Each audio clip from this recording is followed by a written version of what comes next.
हमारा class 11th history term 2 model set paper 3 मैं आपको इस वीडियो में कंप्लीट सॉल्यूशन करवा दूंगा। मॉडल सेट पेपर 1 और 2 दोनों ही कंप्लीट है। अगर आपने वो वीडियो नहीं देखा है तो जाइए, चैनल पे वीडियो अवेलेबल है या फिर वीडियो के डिस्क्रिप्शन बॉक्स पे लिंक मिल जाएगा, लिंक पे क्लिक करके आप सारे वीडियो को देख सकते हैं। तो फिलहाल अगर आपको ये वीडियो पसंद आता है तो वीडियो को लाइक करिएगा, चैनल पर न्यू आया तो चैनल को सब्सक्राइब करिएगा और ज़्यादा से ज़्यादा इस वीडियो को अपने दोस्तों को शेयर कर दीजिएगा। ठीक है, तो चलिए वीडियो शुरू करते हैं। जनरल इंस्ट्रक्शन आपको मालूम होंगे कि क्या क्या रूल है, क्या क्या रूल नहीं। आपको कितने सवाल बनाने, टोटल 19 सवाल बनाने, 1 से लेकर 8 तक शॉर्ट आंसर टाइप है जिसमें टोटल 5 ही सवाल बनाना। 7 सवाल है, नहीं 5 आपको बनाना है। जिसमें पहला सवाल देखिए आपको अति लघुत्तरी मतलब very short answer type question है। इसमें बोला हुआ है कि सेलुलस जो तुर्की थे उन्होंने कुस्तुनिया पर कब अधिकार कर लिया था, यह हमें बताना है। दूसरा सवाल है हमारा छापाखाना जिसे आप कह सकते हैं प्रिंटिंग प्रेस का आविष्कार किसने किया था। तीसरा सवाल हमारा ब्रिटिश ईस्ट इंडिया कंपनी की स्थापना कब हुई थी। चौथा नंबर सवाल हम वास्को डी गामा जो कालीकट कब पहुंचा था, यह हमें बताना है। फिर फ्लाइंग शटल का आविष्कार किसने किया था। फिर छठा नंबर सवाल हमारा कताई मशीन का आविष्कार किसे, जिसे स्पिनिंग जेनी भी कहा जाता है। फिर अगला हमारा चीनी कम्युनिस्ट पार्टी की स्थापना कब हुई। टोटल 7 सवाल है, 7 में किन्हीं 5 का जवाब देना है। आपको 10 मार्क्स मिलने वाले, एक सवाल के लिए 2 मार्क्स, टोटल 5 सवाल है तो 10 मार्क्स मिल जाएंगे। तो चलिए एक एक करके पहले 1 से 7 तक का सभी का आपको सवाल का जवाब बताता हूँ। तो पहला नंबर का आंसर हो जाएगा 29 मई साल 1453 ईस्वी। अगला सवाल है प्रिंटिंग प्रेस या जिसे आप कह सकते हैं छापा खाने का आविष्कार, तो जॉन गुटेनबर्ग इस सही जवाब हो जाएगा। थर्ड नंबर का answer British east India company 13 दिसंबर 1600 ईस्वी। चौथा नंबर के सवाल का जवाब 20 मई 1497 से वास्को डी गामा कालीकट के केरल में पहुंचा था। पाँचवा नंबर आंसर हो जाएगा जॉन के। अगला छठा नंबर का सवाल हो जाए रिचर्ड आर्कराइट ने आविष्कार किया था। फिर 7वां नंबर आंसर हो जाए 23 जुलाई 1921 का सही जवाब। तो टोटल 7 सवाल तो ऑब्जेक्टिव है, 7 क्वेश्चन हमने सॉल्व कर लिए। अब चलिए बाकी के सवालों को हम लोग देखते हैं एक बार। पहले देखिए अगला सवाल हमारा लघु उत्तरीय सवाल, ठीक है, यानी लघु उत्तरीय वेरी शॉर्ट आंसर टाइप का पार्ट 2 है, यानी शॉर्ट आंसर टाइप है। इसमें पहला सवाल बोला हुआ पुनः जागरण से आप क्या समझते हैं, यानी what do you understand by renaissance. अगला सवाल हमारा what was the Copernican revolution, Copernicus जो आपको कोपरनिकस में जो क्रांति थी वो क्या थी। फिर अगला सवाल हमारा 10 नंबर की कौन सी नई खाद्य वस्तु अमेरिका से बाकी देशों में भेजी जाती थी, यानी कौन कौन से फूड आइटम थे जो अमेरिका से क्या दूसरे देश में शिफ्ट किया जाता था। ठीक है, फिर अगला सवाल है मध्य और दक्षिणी अमेरिका की संस्कृति यूरोपीय संस्कृति से किस प्रकार भिन्न थी, यह हमें बताना है।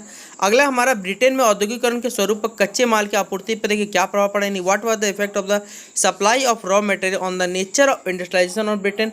फिर क्वेश्चन नंबर 13 हमारा कि ब्रिटेन में देखिए स्त्रियों के भिन्न भिन्न वर्गों के जीवन पर औद्योगिक क्रांति का क्या क्या प्रभाव पड़ा, हमें यह बताना है। What were the effects on the industrial revolution on the lives of different section of women in Britain. और लास्ट सवाल हमारा इस सेक्शन बी का, यानी तो संन्यास सेन के 3 सिद्धांत क्या है, what were the 3 principle of sannyas सेन। तो चलिए टोटल 7 सवाल है, 7 में से आपको किन्हीं 5 का क्या करना है बच्चों, जवाब देना है। तो चलिए एक एक करके सही सवाल को मैं आपको जवाब बताता चलता हूँ। देखिए क्वेश्चन नंबर 8 का आंसर हो जाएगा कि पुनः जागरण वो आंदोलन था जिसके द्वारा पश्चिम के राष्ट्र मध्य युग से निकलकर कहाँ आधुनिक युग के विचार और जीवन शैली अपनाने लगे। यूरोप के निवासियों ने भौगोलिक, व्यापारिक, सामाजिक तथा आध्यात्मिक क्षेत्रों में क्या की प्रगति की थी।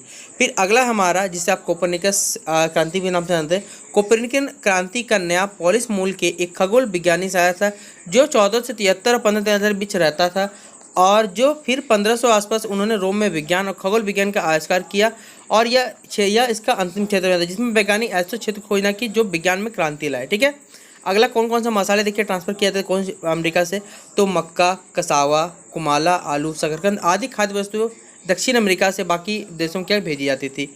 फिर 12 नंबर सवाल का आंसर हो जाए हमारा उसे उत्तम कोटि की लकड़ी भारत तथा अमेरिकी वस्तुओं से मिलती थी। यदि इन दोनों स्थानों में उत्तम लकड़ी नहीं मिलती तो संभवतः जहाज निर्माण एवं रेलवे निर्माण उद्योग का उल्लेखनीय विकास न हो पाता।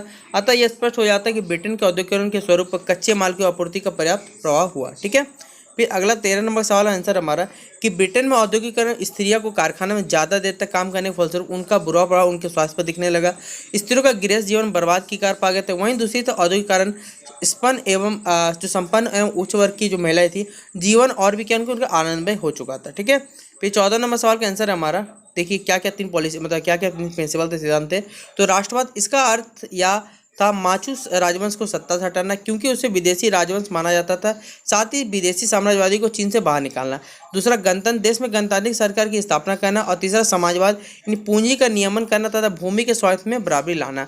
तो ये हमारा क्वेश्चन नंबर 14 तक शुरू हो जाता है। अब चलिए 15 से 19 तक 5 सवाल है, पहले सवालों को देखेंगे फिर एक एक करके सभी सवालों को सॉल्व करेंगे हम लोग। ठीक है, अगला सवाल है हमारा कि पुनः जागरण सर्वप्रथम इटली में ही क्यों हुआ था, हमें इस सवाल का जवाब देना है।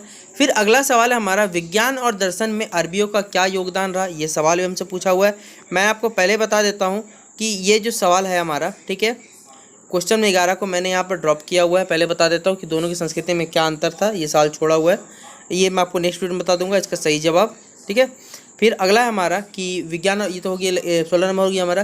फिर यूरोपवासियों की खोज यात्राओं के बारे में बताना हमें, ठीक है।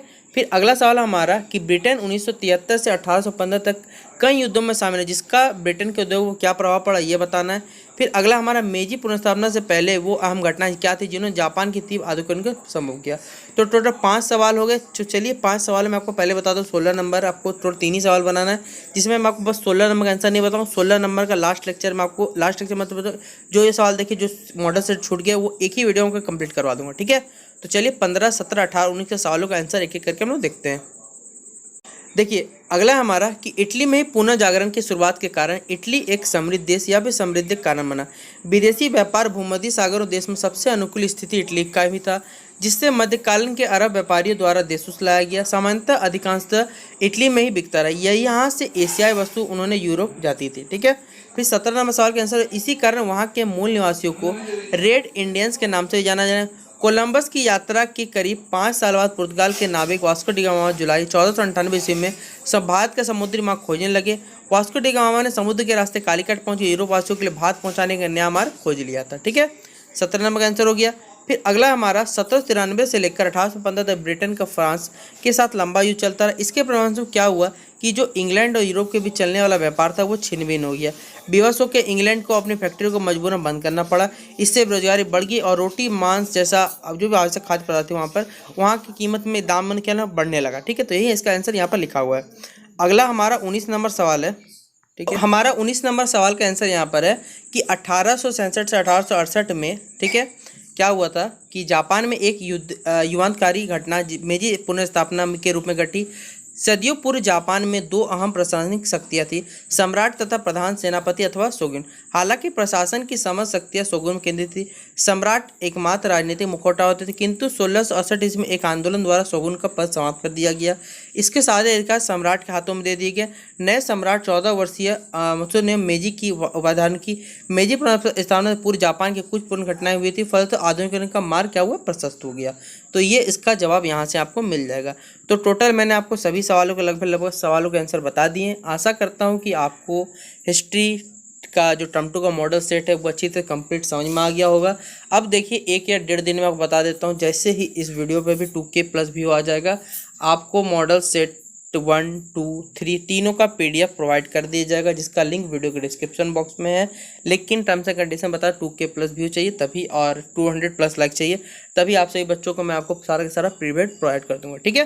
तो आज की इस वीडियो को यहीं पे समाप्त करते हैं। वीडियो जितना हो सके अपने दोस्तों को व्हाट्सएप ग्रुप, फेसबुक जहाँ भी जुड़े शेयर कर दी, ताकि सभी बच्चों आराम से अपना तैयारी कर ले एग्जाम के लिए, ठीक है। चलिए मिलते हैं नेक्स्ट वीडियो पे।